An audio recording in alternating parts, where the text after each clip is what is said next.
श्री शिवाय नमस्तुभ्यम। हर हर महादेव। 6 सितंबर दिन शुक्रवार हरितालिका तीज का व्रत है। बहुत ही विशेष मनाया जाता है। हम लोग इस व्रत को किस प्रकार करते हैं आइए आप लोगों को बताएं। हमारे यहाँ ये व्रत सुबह महिलाएं उठ जाती हैं, कहते हैं एक बार मौनी स्नान यानी बिना बोले एक बार नहा लेती हैं। सुबह ब्रह्म मुहूर्त में 4 बजे से लेकर 5 बजे के बीच में एक बार स्नान कर लेती हैं। फिर एक बार स्नान वो 12 बजे करती हैं, अभिजीत मुहूर्त जिस समय लगता है 12 बजे। फिर एक बार स्नान वो प्रदोष के समय करती हैं, शाम के समय, जिस समय हम पूजा करने मंदिर में जाते हैं। इस दिन कहते हैं शिव पार्वती मिलन का दिन होता है। तो हर वीडियो में आपको ये उपाय बताती हूँ। तो शाम के समय सब तैयार होकर सुहागिनें मंदिर जाती हैं माता के लिए 16 श्रृंगार, फूल। अब इस वीडियो में बताऊंगी फुलैरा भी बनाया जाता है और किस प्रकार बनाया जाता है। फूल अक्षत सब लेकर जाती हैं। 16 श्रृंगार। हमारे यहाँ 3 प्रकार के फल लिए जाते हैं। कितने? 3 प्रकार के। तीज का है तो 3 प्रकार के हमारे यहाँ फल लिया जाता है। धूप, दीप, नैवेद्य। हरितालिका व्रत कथा। पहले तो पूजा पाठ करते हैं, शिवलिंग पर अर्पित करते हैं, माता का श्रृंगार कर। महिलाएं भी 16 श्रृंगार करती हैं। हाथ में मेहंदी, पैर में महावर, माथे पर टीका। तो 16 श्रृंगार किया जाता है हम लोगों के यहाँ। अब श्रृंगार करने के बाद सारी महिलाएं सज धज के मंदिर में जाती हैं। कुछ महिलाएं अपने घर में ही शिव पार्वती मिलन दिवस मनाती हैं। बहुत विशेष व्रत है ये हरितालिका व्रत। सुहागन अपने पति की लंबी आयु के लिए ये व्रत करती हैं। तो हम लोगों के यहाँ इस प्रकार मनाया करता है। हम लोग नीराजल रहते हैं। अब जो नहीं रह पाते व्रत नीराजल, वो शाम को पूजा करने के बाद तारे की छाँव में पानी पी जाते हैं। कहीं कहीं क्या होता है, जैसे गुजरात में होता है, वहाँ के लोग केवड़ा तीज कहते हैं इसको। हरितालिका तीज को ही केवड़ा तीज कहते हैं। वो मंदिर जाती हैं, थोड़ा सा केवड़ा ले रहती हैं, उसे सूंघकर पानी पी लेती हैं। दोपहर में जाएंगी, पूजा अर्चना करेंगी, मंदिर के शास्त्री जी पूजा करवाते हैं और हरितालिका तीज की व्रत कथा सुनाते हैं। उसके बाद वो जल ग्रहण करती हैं। तो अलग अलग जगह के अलग अलग रीति रिवाज हैं। तो आज मैं आपको अपने यहाँ की हरितालिका तीज के बारे में बताऊंगी। आइए अब बताते हैं आपको फुलैरा दूज कैसे मनाया जाता है। तो हम लोग भी व्रत करते हैं। मैं तो तारों की छाँव में पानी पी लेती हूँ, क्योंकि गुजरात में तीज का व्रत की हूँ। तो कथा सुनने के बाद पानी पिया जाता है और कहते हैं हरितालिका तीज की उपाय करें विशेष तौर पे। व्रत करें या ना करें, फुलैरा का दर्शन करना चाहिए। फुलैरा दर्शन से क्या महत्व है, ये सारी बातें मैं आपको बताऊंगी। तो आइए आपको मैं बताती हूँ फुलैरा कैसे बनाते हैं। फुलैरा भगवान शंकर को फुलैरा कैसे समर्पित करते हैं। 2 डंडी लीजिए, 2 डंडी त्रिकोण यानी कट, गुणा का आप करते हैं ना, कट मार के जैसे कट होता है या गुणा का निशान होता है मल्टीप्लाई का, उस तरह उस लकड़ी को बीच से बांध दीजिए। बीच में से बांध दिए तो वो 2 लकड़ी 4 कोने में बढ़ गई, 4 हो गई, 4 कोना हो गया उसका। तो आप फूल लीजिए गेंदे का, लाल फूल तो लाल ले लीजिए, पीला ले लीजिए, केतकी छोड़ कोई भी फूल ले लीजिए। अब 5-7 फूल तो ले लीजिए जिससे सुंदर लगे। वैसे 11-21 और कम से कम 7 फूल ले लीजिए। 5 लड़ियाँ तैयार कीजिए 7 फूलों की, 5 माल। 7 फूल की 1 लड़ी, 7 फूल की 1 लड़ी, 7 फूल की 1 लड़ी, 7 फूल की 1 लड़ी, ऐसे करके 5 लड़ियाँ हम तैयार कर दिए। और जो ऊपर हमने धागा, उनमें डंडियों में भी आपको फूल लपेट देना है, सुंदर सा बनाना है। तो पहले तो हम क्या करेंगे, चारों कोने पे एक एक जो लड़ी है फूलों की, चारों कोनों पे बांध देंगे। चारों कोनों बांध देंगे और जो 5वीं लड़ी है वो बीच में बांध देंगे। और ऊपर फूलों से आप सजा दीजिए जिससे लकड़ियाँ ना दिखे, या चमकीला धागा लगा दीजिए, लेस लगा दीजिए, जो आपकी मर्जी हो, मतलब सुंदर सा बनाना है। अब ये कहाँ चढ़ाना है, जैसे मंदिर है जहाँ ये ऊपर कलश रखा है वहाँ बांधना है। और क्यों बांधा जाता है, कहते हैं भगवान शिव की 5 पुत्रियों के नाम से ये बांधा जाता है। शिव की 5 पुत्रियाँ जो इस कलश में विराजमान होती, तो उस कलश में बांधना है। और इस कलश में आप फुलैरा बांध दीजिए। आप फुलैरा आप बांध दीजिए मंदिर में, शिव मंदिर में आप फुलैरा बना के बांधा रही हैं। इसके बाद वहाँ जो आएगा उस फुलैरा का दर्शन करेगा।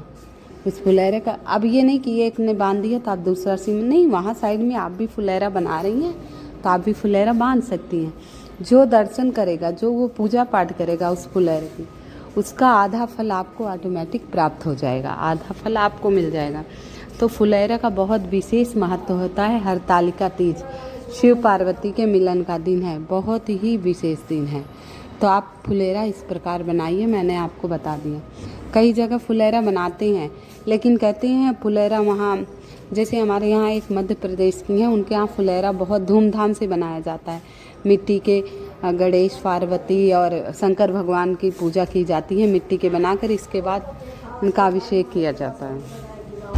महिलाएं बनाती हैं, घर में तैयार करती हैं, सजाती हैं, फुलेरा बांधती हैं और शिव पार्वती का पूजन करती है। जो उनके यहाँ रात्रि जागरण जरूर करना पड़ता है। उनके यहाँ नियम है, जो फुलेरा बांधेगा वह रात्रि जागरण करेगा, भगवान भोलेनाथ के कीर्तन भजन करेगा। तो अलग अलग जगह के अलग अलग विधि विधान है, पूजा पाठ है। तो आपके फुलेरा का महत्व जान लिया, हरतालिका तीज का। अगली वीडियो डालूंगी व्रत कथा।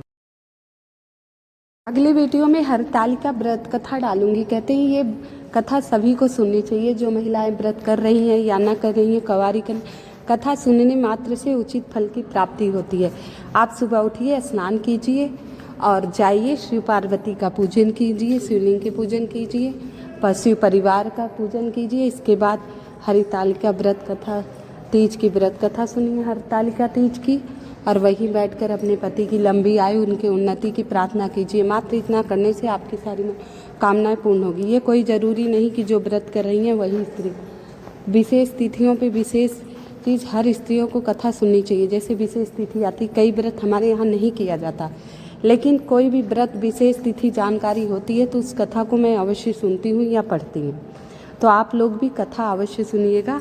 अगली वीडियो में हरतालिका तीज व्रत कथा, बहुत ही प्यारी कथा है, शिव पार्वती के मिलन की कथा है।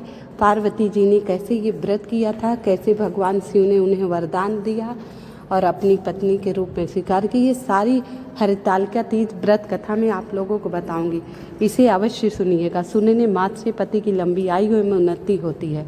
तो आइए अगला उपाय बताऊंगी। भगवान शंकर को लाल पुष्प अत्यंत प्रिय है, लाल पुष्प अत्यंत प्रिय। अब पुष्प का नाम नहीं बताऊंगी, लाल पुष्प कोई ले लीजिए, लाल होना चाहिए। गुलाब हो, गेंदा हो और गुड़हल मिल जाए तो अति उत्तम। गुड़हल तो सबसे सुंदर। एक ही पुष्प चाहिए इसमें, और एक लोटा, तांबे के लोटे में एक लोटा जल ले लीजिएगा। तांबे के लोटे में एक लोटा जल ले लीजिएगा। अब तांबे के लोटे में जल ले लिए, उसमें कुछ बूंदे गंगा जल के मिला लीजिएगा। ये उपाय, अब सवाल उठता है कौन करे? सभी को करना है, सभी को करना है। कवारी कन्याएं हैं, सुहागिन महिलाएं, इस उपाय को पुरुष भी कर सकते हैं। इसमें कोई पाबंदी नहीं कि पुरुष नहीं करते। इस उपाय को पुरुष भी कर सकते हैं। बहुत ही प्यारा सा उपाय है। कहते हैं भगवान भोलेनाथ को लाल पुष्प और गुड़हल का बहुत प्रिय है। तो अगर गुड़हल मिल जाए ठीक है, नहीं मिलता तो कोई इम्पोर्टेंट नहीं है, गुड़हल ही चाहिए। उपाय आपको शिव मंदिर करना है, घर पर नहीं करना है। इस बात का विशेष ध्यान रखना। आपको ये उपाय शिव मंदिर में ही करना है, शिवलिंग के पास। तो आप एक लोटा जल और गुड़हल का फूल लेकर शिव मंदिर पहुंच गए। अब इसके बाद आपको क्या करना है? शिव मंदिर जाने के बाद उत्तर दिशा की तरफ मुख करके, पहले तो आपको जल नहीं चढ़ाना है, उत्तर दिशा मुख करके पहले गुड़हल का फूल चढ़ा दीजिए। श्री शिवाय नमस्तुभ्यम, श्री शिवाय नमस्तुभ्यम, श्री शिवाय नमस्तुभ्यम। अब उस गुड़हल के ऊपर से आपको जल चढ़ाना है। श्री शिवाय नमस्तुभ्यम। जल की धारा धीरे धीरे होनी चाहिए, जिससे छींटे आपके ऊपर नहीं आए, जिससे छींटे आपके ऊपर नहीं, जल की धारा धीरे धीरे नीचे गिरती जाए। अब इसके बाद आ जाइए जलाधारी की तरफ, जहाँ से दाहिने हाथ से जलाधारी की तरफ हाथ रखिए और अपनी मनोकामना कहिए और थोड़ा सा जल वहाँ से ले लीजिएगा। पूरे घर में छिड़काव कर लीजिए। शिवलिंग का जलाधारी से जल लेने से, घर में छिड़काव करने से नकारात्मक ऊर्जा दूर होती है, सकारात्मक ऊर्जा का प्रभाव होता है। लेकिन जल चढ़ाने से पहले अच्छे से शिवलिंग को साफ कर लिया जाता है, धुल लिया जाता है, वहाँ से आसपास साफ कर। कई बार हम जल चढ़ाने जाते, भगवान शिव के ऊपर बेलपत्री फूल लदे फने रहते हैं बेचारे बाहर से, हम जाके और थोप देते हैं। ले भैया, तो मैं 11-12 बेलपत्र चढ़े हुए तार पास हम चढ़ा दे रहे हैं, तो ऐसे मत दाबो भगवान जी को। वहाँ स्वच्छ करिए, हटाइए उनको और उस पर स्वच्छ जल से साफ कीजिए। इसके बाद जो आप सामग्री ले गए हैं उसे चढ़ाइए। ऐसे सभी को करना चाहिए। हमारे सिर पर भार रख दीजिए। कितना भार? हम थोड़ा बहुत रखेंगे तो वो है कि भाई हमारे अच्छे के लिए दिया गया, हमारे लिए सामान है ये। अब उस पर लादते जाएंगे, हम ही दब जाएंगे तो कैसा लगेगा। तो आपको ऐसे ही करना है। आप फिर ये जल आप ले जाइए और घर में छिड़काव कर दीजिए। लाल पुष्प वाला ये उपाय बहुत ही विशेष, बहुत ही सटीक है। और फिर वहीं बैठकर आपको श्री शिवाय नमस्तुभ्यम का जाप कर लेना है। श्री शिवाय नमस्तुभ्यम का धीरे धीरे आपको जाप कर लेना है। अब आपको हरतालिका तीज पे शिव मंदिर जाना अवश्य है। जैसे कि मैंने कहा, व्रत करे हो या नहीं किया हो, कोई ये नहीं कि व्रत करे हो या नहीं किया। जैसे कि हरतालिका तीज में मैंने आपको पहले ही बताया, हमारे यहाँ 3 प्रकार के फल चढ़ते हैं। तो इस दिन आपको भी 3 प्रकार, बहुत जगह क्या होते हैं, फलों को काट के चढ़ा देती हैं। हरतालिका तीज पे फलों को काट के शिवलिंग पर समर्पित करती। ये गलती आपको कभी भी नहीं करनी है। फल काट के कभी भी शिवलिंग पर समर्पित। साबुत फल, 1 सेब ले लीजिए, 1 अनार ले लीजिए, 1 केला ले लीजिए, 3 फल हो गए, खीरा ले लीजिए। तो आप ये साबुत ही तीनों फल चढ़ाएंगी।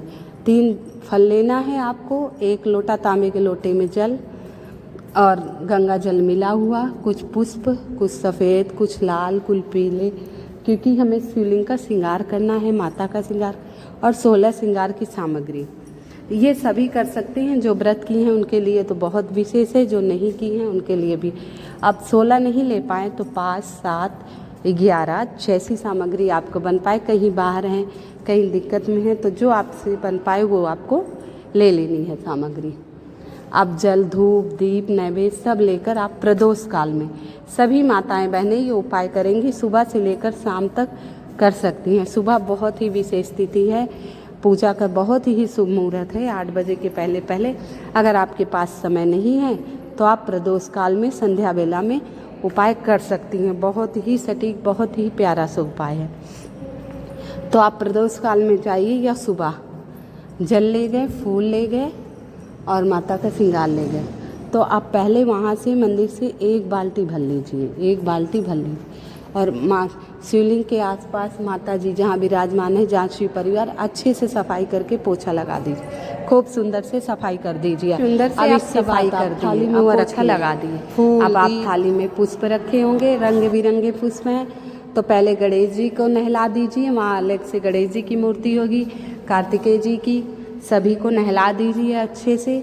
इसके बाद शिवलिंग पर भी ऐसे ही 5 जगह शिव परिवार शिवलिंग पर सारा विराजमान है, वहाँ गणेश जी के स्थान पर जल डालिए, फिर कार्तिकेय जी के स्थान पर, फिर माता पार्वती के हस्त कमल पर, अशोक सुंदरी के स्थान पर, माता पार्वती के हस्त कमल पर आप जल सब जगह डाल दीजिए। पहले गणेश जी के स्थान पर, फिर कार्तिकेय जी के स्थान पर, फिर माता अशोक सुंदरी जो सबसे प्रिय पुत्री हैं भगवान भोलेनाथ की, वहाँ डालिए।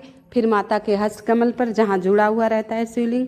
फिर इसके बाद सारा जल जो बचा है लोटे में श्री शिवाय नमस्तुभ्यम का जाप करते हुए आप पुष्प लाए हैं ना, आप पुष्प लाए हैं कि नहीं लाए हैं, पीपल के पत्ते भी ले सकते हैं, पुष्प, भांग, धतूरा, मदार, जो जो भगवान भोलेनाथ को चढ़ता है वो सारी सामग्री हरतालिका तीज के दिन आपको लेनी।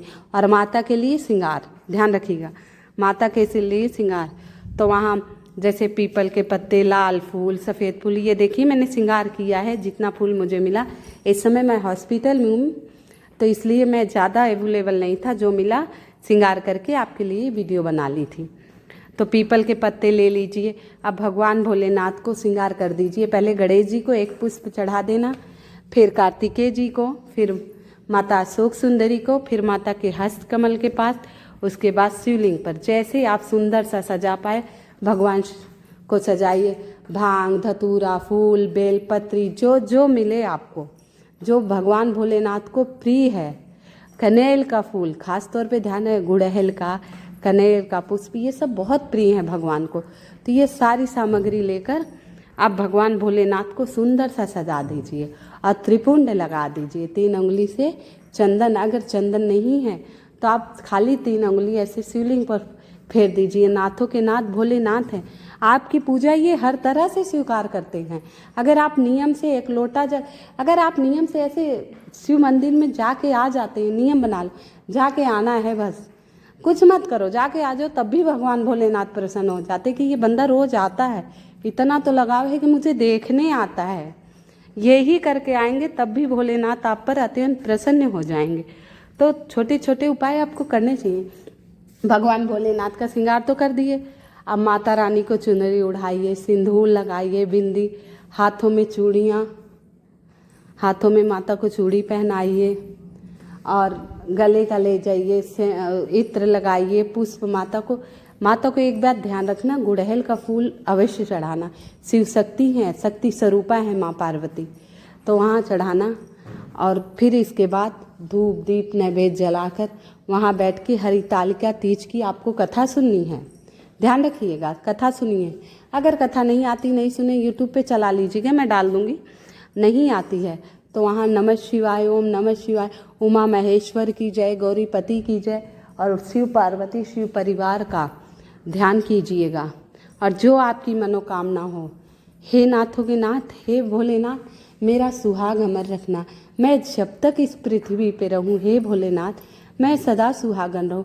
जो मुझसे गलती हो, दोष हो, सब मेरे पिछले जन्म के जो पाप हो सब दूर कीजिए। हर प्रकार से मेरे पति को स्वस्थ रखिए, हर विघ्न बाधा, हर ग्रह से दूर रखिए। मेरी झोली खुशियों से भर दो, सदा मेरी झोली खुशियों से भरी रहे। मेरी गोद का ललना सलामत रहे, मेरी मांग का सिंदूर सलामत रहे। हे प्रभु, सामर्थ्य अनुसार मैंने आपकी पूजा की, पाठ की, व्रत किए। जो पूजा पाठ में गलती हो उसे क्षमा करते हुए मुझे अखंड सौभाग्यवती रहने का आशीर्वाद दीजिए।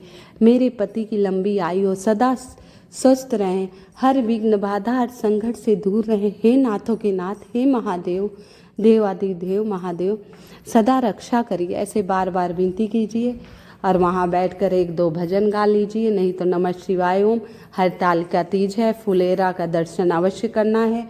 फुलेरा का दर्शन नहीं कर पा रहे, कहीं नहीं मिलता, नहीं बना रहे, तो आप फूलों से भगवान भोलेनाथ माता का 16 श्रृंगार कीजिए। इतने से माता पार्वती और भगवान भोलेनाथ प्रसन्न हो। शिव परिवार की जय हो, भक्त तुमरुका की जय हो, सभी शिव भक्तों की जय हो।